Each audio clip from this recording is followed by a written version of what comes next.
welcome back to the channel. I just brought you out on a little local walk to show you the gear that I used on the Yorkshire Wolds Way. So the pack is Palante V2. It's an American through hike. I'm a big fan of Jupiter hikes on YouTube, and this is the pack he was using. I think he's got a newer model now, but yeah, love this pack. Possibly a lockdown or just pre-lockdown purchase, I think. I can't honestly remember. Right, let's go through. On top we have the tent. Now on the beginning of the trail, this was inside. Terra Nova laser competition. Weighs a fraction under a kilogram. But because I've kept the end segment poles in recently, it doesn't pack down quite so small, so I couldn't fit it all the way in. Winds has picked up, typical, so hopefully it's not too noisy for you. Yeah, we'll do the outside first. 2 1.5 litre water bottles, because using dehydrated food, wanted to make sure I had enough water for drinking and cooking. Put a little bit in this so I can drink some while I'm out. That's it for the side pouches. Water filter.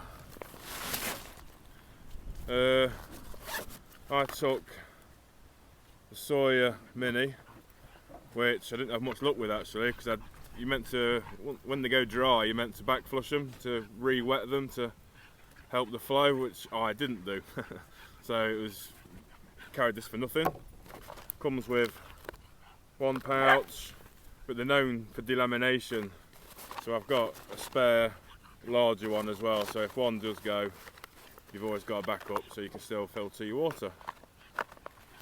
There we go, all kept in this nice little, I think it's actually an ablutions bag actually from Osprey, but yeah, it works well for me. Water filtration, waterproofs, Decathlon's finest running trousers, awesome, quality material, and yeah, really cheap. Same for the jacket, also Decathlon. I actually did buy this with hiking in mind, so I bought it. This is quite a large size actually, because it's quite a close fit on the if you bought it to real size. This is like a 2XL, I think. Yeah, so I thought with hiking you might have jumpers, other coats on, so you bob this on over the top. And yeah, when that was brand new, that coat was like out of this world. It just, I took my lad Jack out for a walk in literally torrential rain, bone dry at the end of it. It was out for at least an hour and it was literally bucketing down. So yeah, big thumbs up for the Decathlon gear. Yes, for obvious reasons. Me trowel, less said the better on that one. I keep the pegs for the tent, nothing too special here. Well, I don't know, these are quite awesome. Carbon stakes, Terra Nova. These are for the lesser important stake points, and then for the rest, MSR ground dogs. The tent did come with all carbons, but you can never be too careful. You don't want to get some dodgy ground and the carbons aren't holding. Them ground dogs are awesome if a little lethal on the hands. An unused foil blanket, but it could always act as insulation under me or in an emergency situation, possibly. Hopefully that doesn't arise. Hand sanitizer, definitely important when you're in the great outdoors with no taps to use anywhere. Now I did have, which I haven't got with me, I had a pack of normal baby wipes for just wiping out pots, pans and stuff. I also had some disinfectant ones like Dettol styles, but a small packet, and they were good as well for yeah, cleaning your pans, but yeah, different uses. Whilst I did have a pack liner of a rubble sack, it's good to have a few redundancies. I actually found this Ultra Sill, is it? Yeah, Sea to Summit pack liner, 50 to 70 litres. I mean, this pack's only a 40 litre, but you can cinch it and it fits really well, to be honest, over smaller packs. So redundancy, an extra layer of waterproofing, because you do not want any of your gear getting wet, that's for sure. I think that's it for the outside. You've got the strap pockets as well. My arm wind layer, which is awesome. I'm not going to pull that all the way out because it'll probably blow away. And the other side I just kept hat, which I might need at the minute with this wind. My thin running gloves, and my new that I bought for hiking really. Gooder, I think that's how you pronounce it. Sunglasses. Awesome. It's quite sunny earlier, but I'm not sure I'm going to need to wear these now. Cool. Right. Inside. Oh, before I go inside actually, this bottom, this is why I love this pack so much, is at the time I don't think other manufacturers were doing this, but this stretchy bottom pocket for your trail snacks. Basically, I'll take snacks like this kind of stuff for all day, then have a dehydrated meal in the evening. And what Jupiter does, and I think it's awesome, and I now do, is you put all your day snacks in there, and then you can just reach around the back of your pack, dip your hand in, pull a snack out, and away you go. If you didn't want to stop hiking, you don't have to take your pack off and get any food out. Awesome. I think some other bags do this now. I think I've seen it on the Atom Packs website. They now do this stretchy pocket, and I'm thinking of getting, if I ever get any money, Atom Packs. I could just do with this being slightly bigger, because I can't afford these DCF shelters and whatnot, which would make this pack even better, because obviously everything would get a bit smaller. We'll just do with maybe an extra 3 litres, and I think you can get an Atom Packs in a 40, which would, that would be awesome. I could basically build a V3. My other food I separated into days, so I think I set off with 3 days food. 1 day at the bottom and 2 days separated into these packs. So I did pack actually food for the whole trip. That's why I've got these left, but in the end I didn't take all of them. I saved 2, held 2 back, so these can go on a future trip. In no particular order, this is stove. Could probably get away without using this little bag, but I think I put this in my other video. I have no idea what this is anymore. It's either an MSR or a Primus, but I couldn't be 100% on that. But it is an awesome small little stove. I think it came in this little pack, which is a bit oversized for it really, but yeah, does the job.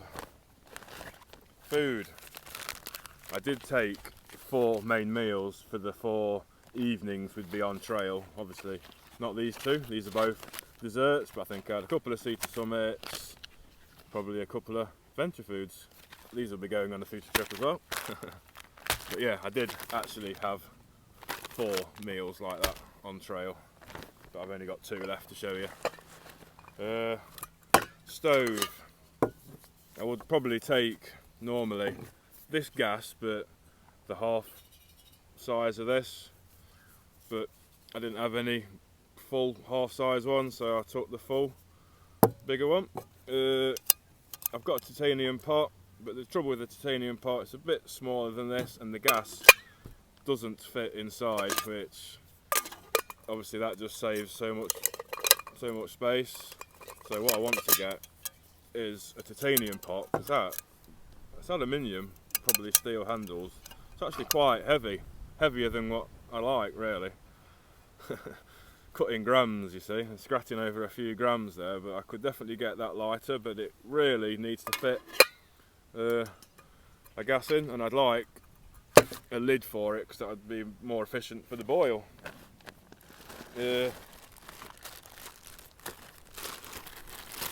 Ditty bag, as they say.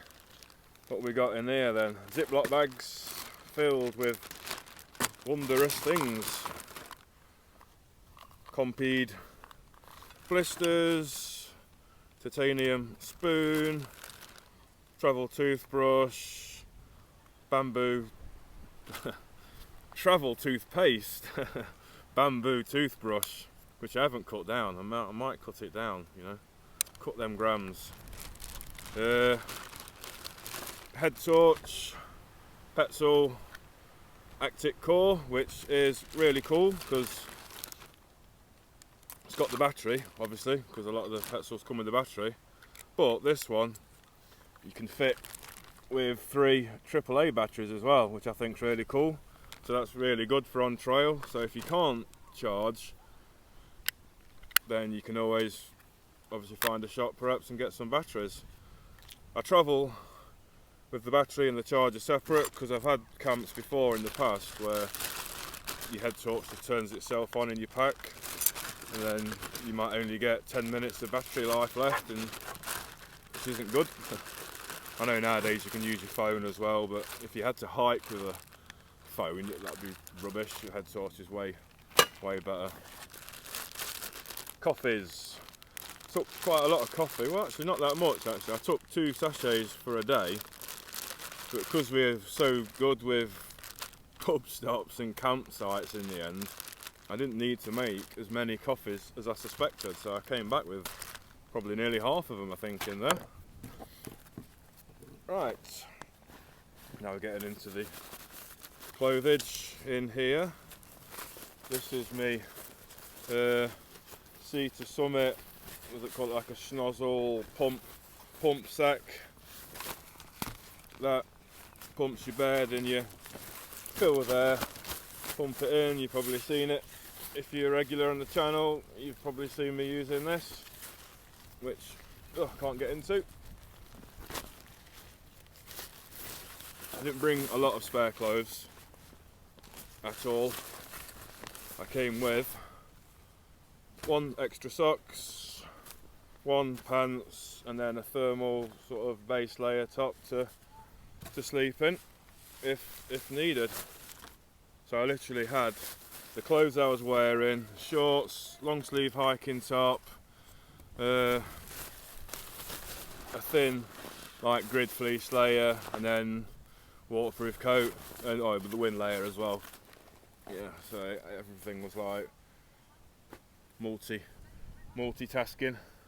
Ooh, just had to cut off there because 3 young lasses on horses riding by, and young ghost like off like a shot, getting himself where he's not wanted, so I just had to go fetch him back. I've lost my train of thought. I think, yeah, I just showed you the pump sack then, so right, what's next? Oh, we've got I took 2 battery packs on this. So in this food bag is 20,000 amp hour or milliamp, what do they call them, RAV power, and the charger wrapped in one of them because electricals and water don't mix. And my sun's back out. I might have to get them glasses on. Yeah,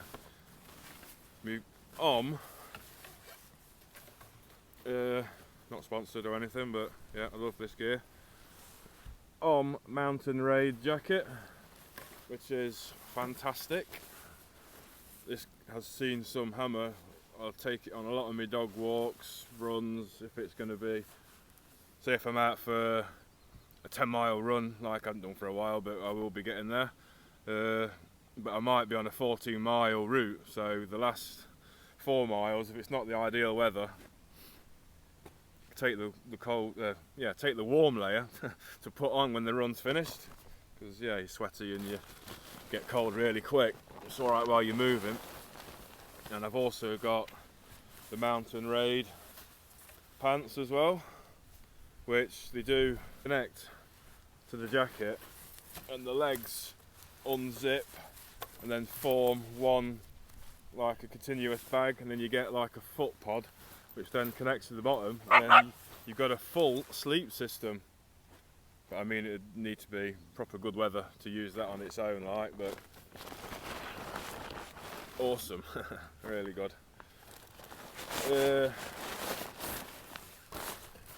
My trusty old X-Ped. Seen some hammer this has, although this is actually my second one after I had a delamination on my first one after 6 uses. Sign mat UL7, but I sent an email to X-Ped, fair play, they said send it off to us, and if we think it's our fault, yeah, they'll replace it, which they did. So fantastic, and it's super comfy. Slightly heavier than the Thermarest, but I mean, 100 grams perhaps. I mean, if I had the money, I'd probably get the Thermarest just to save that weight, but I haven't, so that's more than adequate.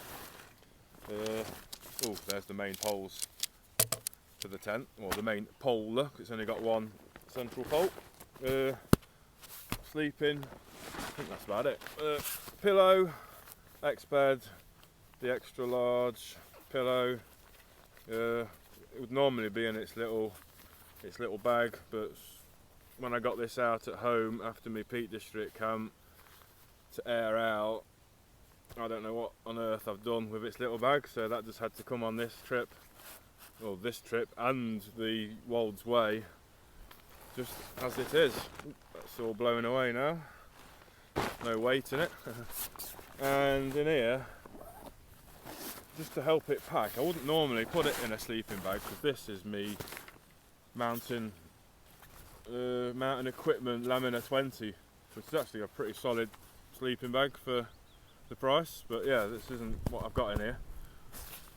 Yeah, but I wouldn't normally put this quilt in a bag, but with it being a 4-day trip and a few more bits than I'd normally take for an overnighter, I needed to get the bag compressed as much as possible, so I put it inside a pack. Just give me that little bit of extra room to stuff things, because when you try and shove this at the bottom of the pack, it works, but then it starts like immediately expanding again.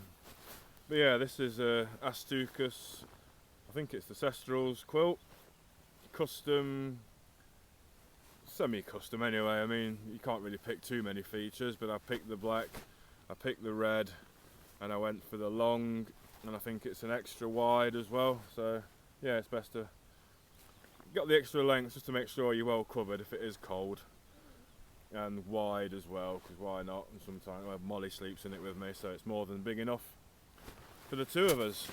I don't want to get that all the way up, so I only have to put it back away again. Right, I also took a bum bag on this trip, if I can find the buckle. This is me little hippie shop, what are they called? Equatorial, based in Matlock and Ashbourne. They've got shops.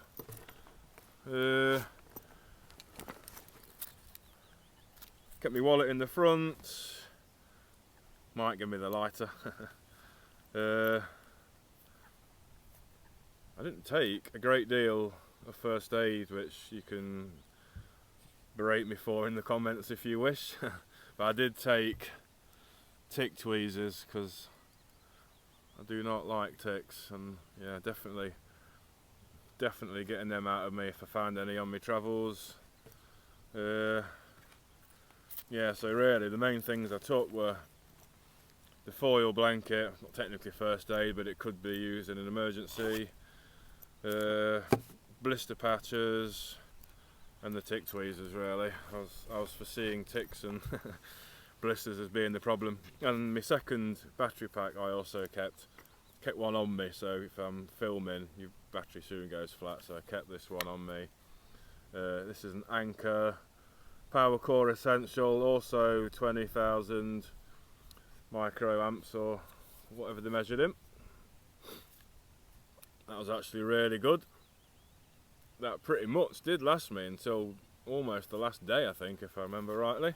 But that was also in a freezer Ziploc bag, just in case it rained, because this equatorial cotton, like heavy cotton, is definitely not waterproof. So yeah, kept that in there. Yeah, glorious. What beautiful weather now. Fantastic. Well, this is the gear I took on the Yorkshire Wolds Way. Hope you found this remotely interesting. Well, on that note, if you enjoyed this, give us a thumbs up, and thanks to everyone for liking, commenting and subscribing to the channel. And until next time, goodbye.